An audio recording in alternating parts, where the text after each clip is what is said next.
નમસ્કાર. ગુરુ પૂર્ણિમાના દિવસે પ્રગટ ગુરુ હરિ મહંત સ્વામી મહારાજને ન્યૂઝ ઇન ગુજરાતીના કોટી કોટી વંદન. સમાચાર મળી આવ્યા છે બોરસદ તાલુકાના બોચાસણ ખાતેથી.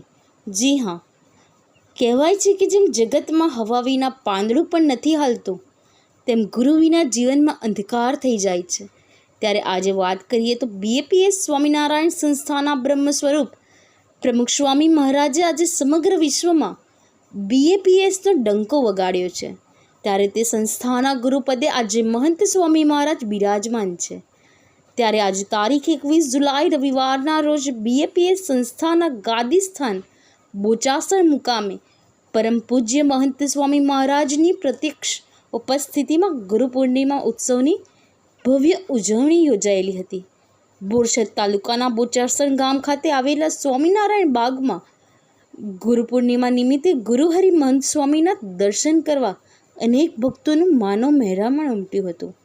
ત્યારે મોટા મોટા મહાનુભાવો દ્વારા કહેવાયું છે કે મેનેજમેન્ટ શીખવું હોય તો બીએપીએસ પાસેથી. ત્યારે વરસાદને ધ્યાનમાં રાખીને મોટા મોટા શેડ બાંધીને દર્શને આવેલા ભક્તો માટે ભોજનની પણ સારી વ્યવસ્થા કરવામાં આવી હતી. અને આજના આ ઉત્સવમાં 30,000 ભક્તો ગુરુના દર્શન કરવા દૂર દૂરથી પધાર્યા હતા. આ સાથે આવેલા ભક્તોના સાધનો મૂકવા માટે પાર્કિંગની પણ વિશાળ વ્યવસ્થા કરવામાં આવી હતી. આપણે સૌ જાણીએ છીએ કે અગાઉ પણ અમદાવાદના ઓગણજ ખાતે 2022માં પ્રમુખ સ્વામી શતાબ્દી મહોત્સવ 30 દિવસનો ધામધૂમથી આજ બીએપીએસ સ્વામિનારાયણ સંસ્થા દ્વારા ઉજવવામાં આવ્યો હતો.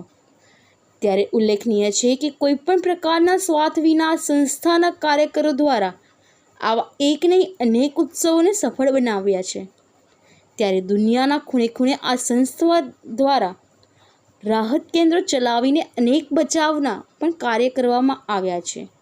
એ પછી ભારે પૂર હોય કે ગરમીનો દુકાળ, ગરીબી હોય કે અમીરી, ઝૂંપડપટ્ટીનો ઝૂંપડ રહેવાસી હોય કે બંગલાનો, આ સંસ્થાના વિદ્વાન સંતો દ્વારા દરેકને મદદ થાય છે. આ સંસ્થા દ્વારા ફક્ત ભારત જ નહીં, અબુધાબી જેવા ઇસ્લામિક દેશોમાં પણ ભવ્ય વિશાળ મંદિર બનાવવામાં આવ્યું છે. ત્યારે આજે ગુરુ પૂર્ણિમાના દિવસે થાઈલેન્ડ જેવા દેશમાં પણ બીએપીએસના વિદ્વાન સંતો દ્વારા મંદિર માટે શ્રી સ્વામિનારાયણ ભગવાનની જય. અક્ષર પુરુષોત્તમ મહારાજની જય. ગુણાતીતાન સ્વામી મહારાજની જય. ભગતજી મહારાજની જય. શાસ્ત્રીજી મહારાજની જય. યોગીજી મહારાજની જય. પ્રમુખ સ્વામી મહારાજની જય.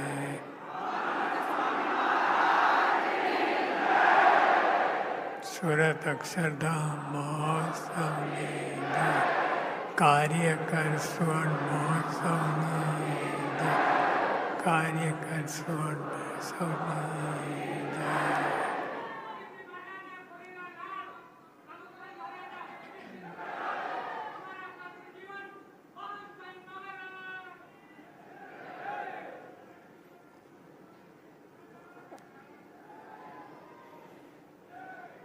સૌને ગુરુ પૂનમના જય શ્રી સ્વામિનારાયણ. આજે બધા ગુરુનું પૂજન થાય છે, થવાનું છે, ચાલુ છે. પણ ખરું ગુરુ પૂજન આપણે ચંદન ચોખા કપાળમાં લગાવીએ એટલું જ ગુરુ પૂનમ નથી. ગુરુ પૂનમ તો મુખ્યતઃ ગુરુની આજ્ઞાનું પાલન કરવું એ ખરું ગુરુ પૂજન છે. કે આમાં બહુ તકલીફ પડે.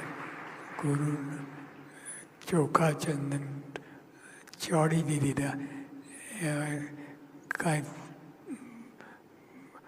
દાખલો નહીં. પણ આજ્ઞાનું પાલન કરવું અને આપણા ગુરુ શ્રીજી મહારાજથી લઈને ઠેઠ આપણા બધા ગુરુઓએ ખૂબ દાખલો કરીને અને એમને તો બ્રહ્મ સ્વરૂપ હતા એટલે સહેજે જ ગુરુમાં મન રહે અને ગુરુની આજ્ઞાનું પાલન કરેલું છે. એમને કંઈ જોવો પણ હતું જ નહીં. પણ છતાંય આ લોકમાં આ નરોત્તમ ધારણ કર્યું એટલે બધી વિધિ પ્રમાણે બધું કરવું પડે. પણ એ તો આદાદીના ગુરુ અને કાંઈ કોઈ જરૂર નથી પણ કર્યું. અને આજ્ઞા શિર સાથે આજ્ઞાનું પાલન કર્યું છે. એક એક ગુરુ આપણે જોઈએ શિર સાથે ગુરુનું આજ્ઞાનું પાલન કરેલું છે. તો આપણે બધા દૃષ્ટાંતો સાંભળ્યા, બધા સંતોએ વાતો કરી બધી. તે બધા ગુરુ ઉપર કેટલું તાન, ગુરુમય થઈ ગયેલા. એ સિવાય બીજું કાંઈ રહ્યું નથી. ગુરુ ગુરુ ગુરુ ચારે બાજુ ગુરુનું પાલન. અને તો હરિભક્તોમાં ગુરુ જોતા. ભક્તો બધા હવે આપણે બધા એમાં દર્શન નહોતા કરતા, પણ એમને એ ગુરુ તરીકે આપણે જોતા. યોગીઓ તો કેટલી વાર કહેલું છે, ગુરુ નાનું બાળક હોય તો ગુરુ કહીને સંબોધે.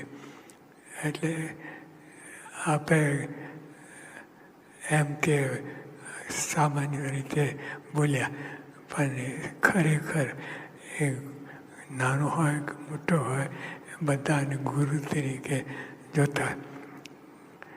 એટલે એમને જીવનના પ્રસંગો બધા સાંભળીએ. આપણે સાંભળ્યું તો અલ્પ છે, પણ તો આપણે કેટલું બધું જાણવા મળ્યું.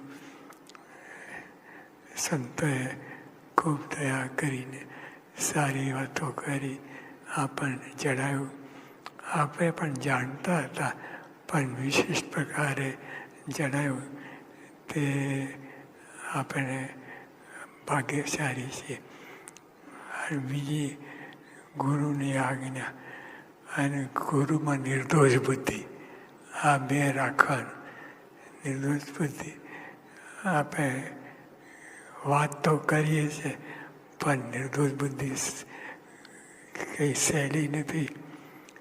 કે આપણે બોલીએ છીએ ઘણું બધું નિર્દોષ જાણવા અને બોલીએ છીએ. અને કેટલી વાર પ્રવચનો કર્યું છે કે ગુરુ નિર્દોષ જાણવા, પણ ગુરુમાં નિર્દોષ બુદ્ધિ રાખી એ બહુ અઘરું છે.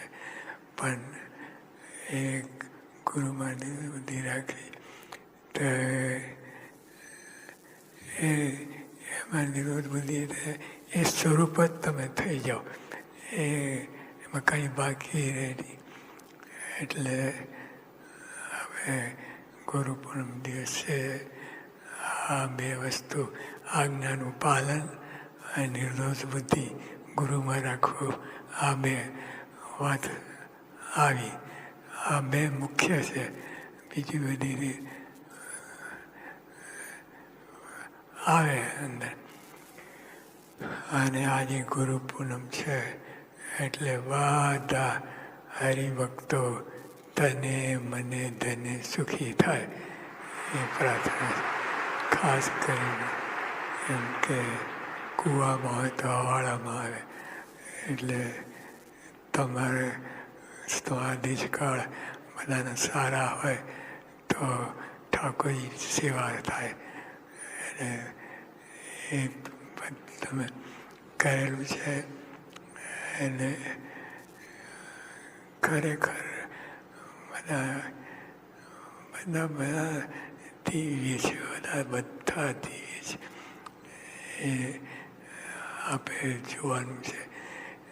આ બધામાં એકબીજાને અરસપરસ પગે લાગીએ, આદર કરીએ, વડીલ માનીએ. નાનો હોય તોય આપણાથી મોટો છે એમ માનીએ. એ બધું એ રીતે રહીએ એટલે ગુરુ પૂજન થયું કહેવાય. સહજાનંદ સ્વામી મહારાજ